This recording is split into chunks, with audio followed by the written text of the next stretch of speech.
In the name of God, ground, word, life. Amen. Please be seated. So it sounds still good on Zoom World? Oh, good. Oh, wow. 2 weeks in a row. It's good, Bob. Be on guard that your hearts are not weighed down.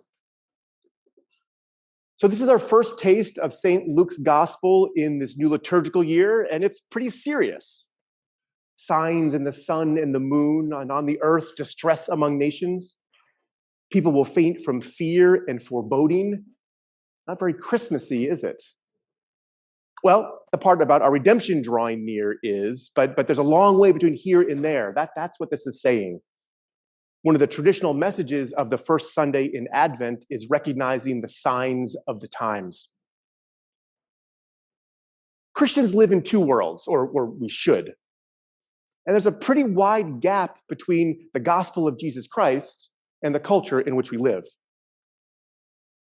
The values and virtues of our culture, of our society, in very important ways, fundamental ways, are not in line with the gospel of Jesus Christ.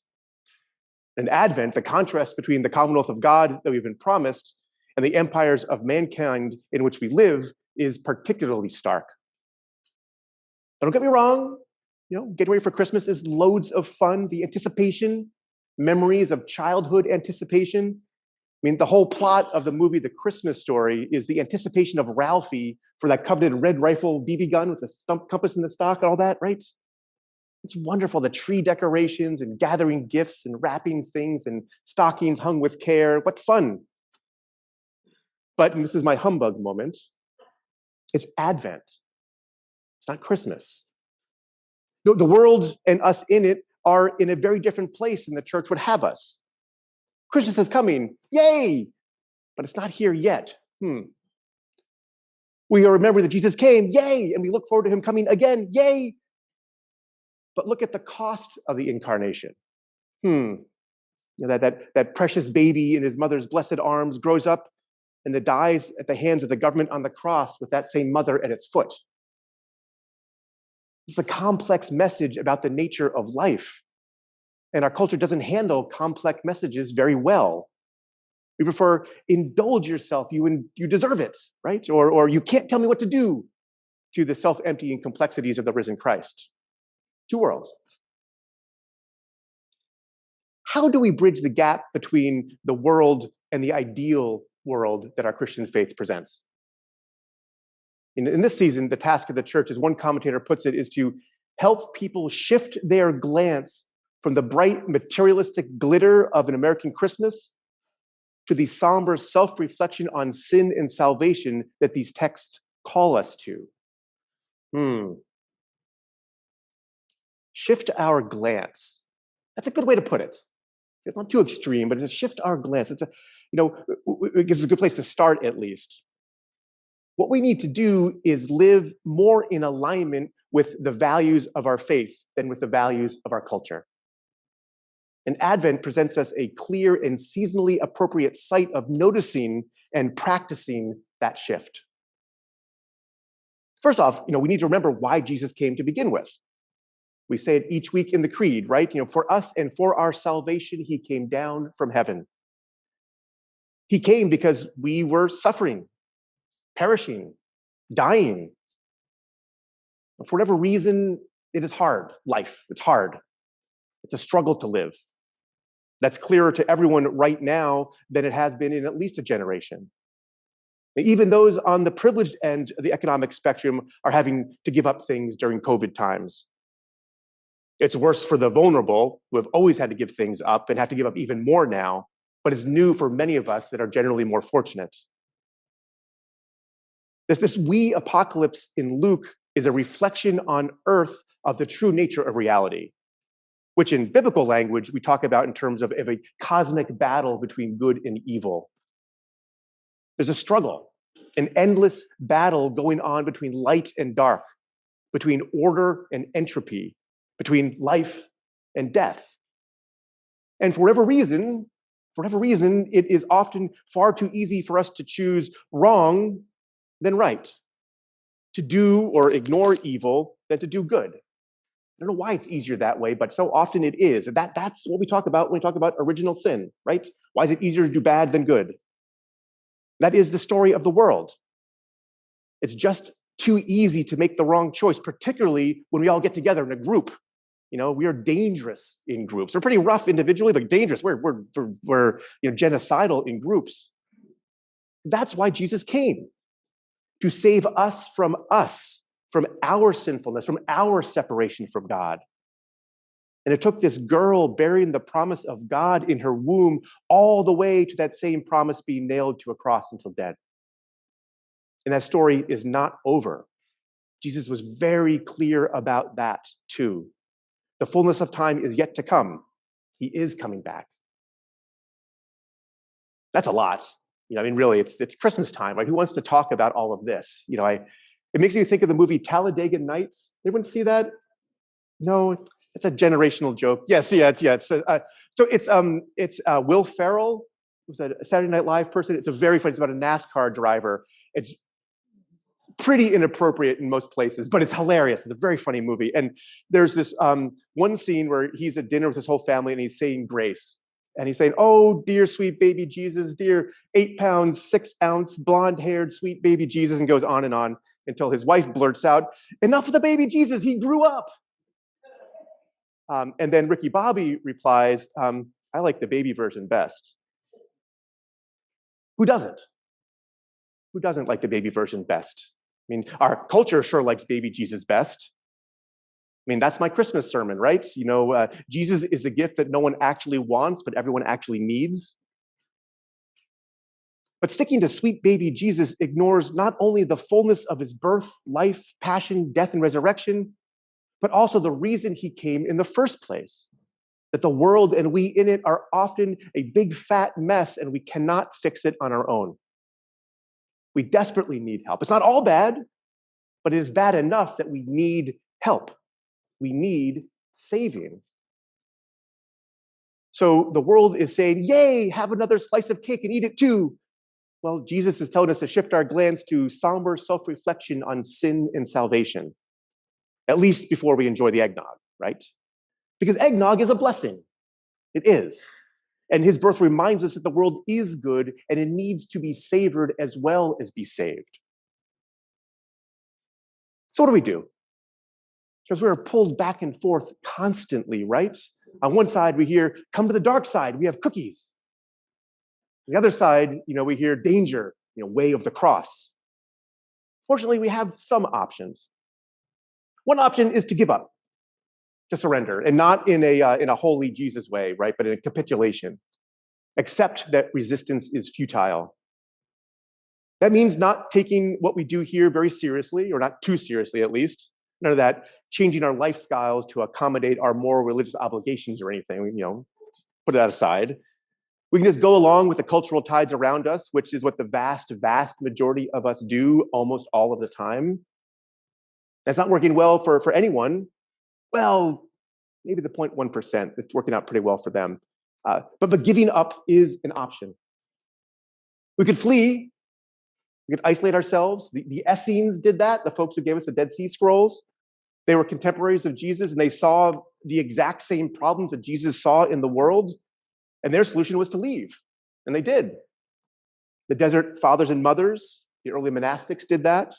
The cloister, the habit, is still a refuge people flee to in this world. The Amish do that. There is something to be said for isolation, if done in the right way, although the romance of the monastery is maybe brighter than the reality. But flight is an option. Fighting is an option. Always a chance to fight. The modern culture wars have been underway since the moral majority rose in the 80s. And the right fights now against broadly accepted practices of abortion and marriage equality and happy holidays cups, right? Those are sites of disagreement and culture fight. I don't agree with some of those arguments on those issues, but I respect that there's engagement with culture due at least in part to religious conviction. The other sides could do well to have some fights about culture too in a positive way. There's a time and a place to fight culture, but that's not for all of us. It's not appropriate all of the time, but fighting is an option. There's a fourth option, though. And it's right there in Luke's itty-bitty apocalypse. It's about the same battle we are having right now, living in a world that is going one way while we know it needs to go in another. There are signs all the time, but what are we to do? Stand up and raise your heads because your redemption is drawing near. Apocalyptic stories remind us that we know how the story ends, that God wins, right? Right? We've been talking about this for a little bit now. It all works out in the end, happily ever after, eventually. So for now, stand firm. Be your full self, doing what you know you are supposed to do. Don't worry about what little Johnny is doing or what the Joneses have in their driveway or what the last pop-up window offered for sale with free shipping. Take what you need, but not more. Give more than you receive. Measure your greatness by your service. Value kindness over being right. That's a hard one. Be what Christians are supposed to be. That's a way to live between these two worlds. That's a way to live in the world, but not of it. According to Jesus, central to standing firm is being alert, being attuned to the world around us.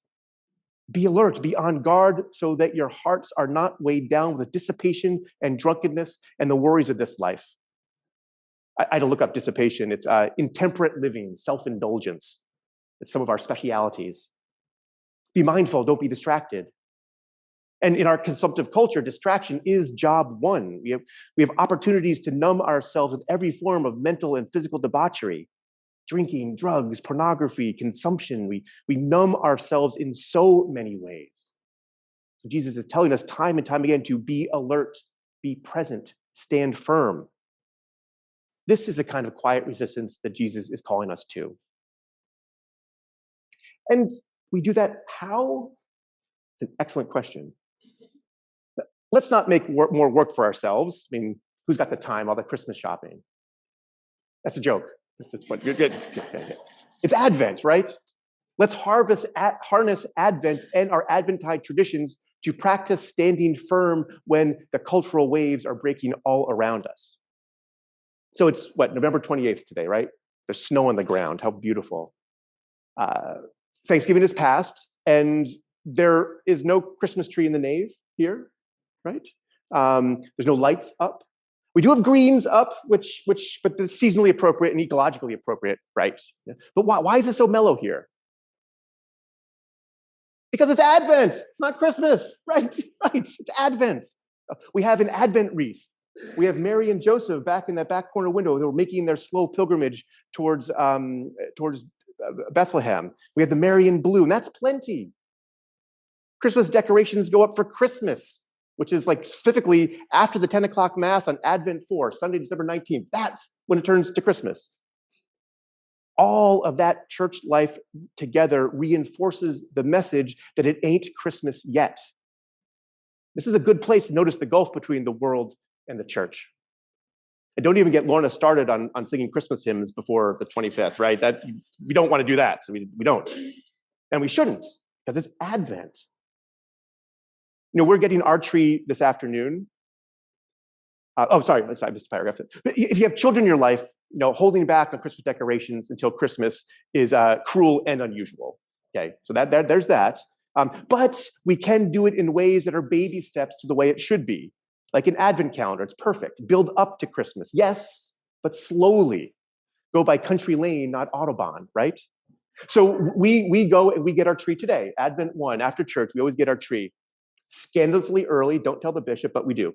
But what we do it in stages. The tree up with lights on for Advent 1. Plain red balls go on Sunday, Advent 2. Then popcorn and cranberry strings on Advent 3. And then we put all the family ones, like the Goofy and all that, whatever, Bugs Bunny ones, go up on Advent 4. The whole process is slowed down. It's stretched out in tension with the swirling world around us. We do the same for Christmas. We have Christmas morning, of course, but we don't have some huge orgy of presents under the tree. We do it over 12 days. Because there's the 12 days of Christmas. It sort of spreads it out. Smoothing, is that the term that they're using? Yeah. In retail now, a lot of orders aren't being fully filled because they can't. They're calling that smoothing. The unfulfilled orders are called smoothing. So smoothing Christmas out. It brings it down to a human-sized observance. We find it helpful. Shopping, don't go crazy. What matters is you giving, not what you give. All the stuff can be so overwhelming, so maybe try not to buy so much this year. And with the supply chain issues, maybe you won't be able to. See it as maybe a little wait a minute moment from God, right? And this holiday season, opportunities for dissipation and drunkenness and the worries of this life abound. From Netflix binges to plates of grandma's fudge to trying to put another bottle of bourbon in the eggnog. This is not a just say no moment. We are Episcopalians. But this is a good opportunity to practice saying not as much. This is a good time of year to notice the contents of your glass recycle bin. Remember that everyone likes you better sober, especially sweet baby Jesus. Just saying. Those are just a few Adventide practices that might help you keep at least one foot in the commonwealth of God while the other is stuck in the boot-sucking mud of our culturally affirmed way to get to Christmas. You have to fight it. You don't have to flee to the convent. You don't have to give up and tuck in at the trough with everyone else, but rather stand firm and wait for Jesus Christ. He is coming. Amen.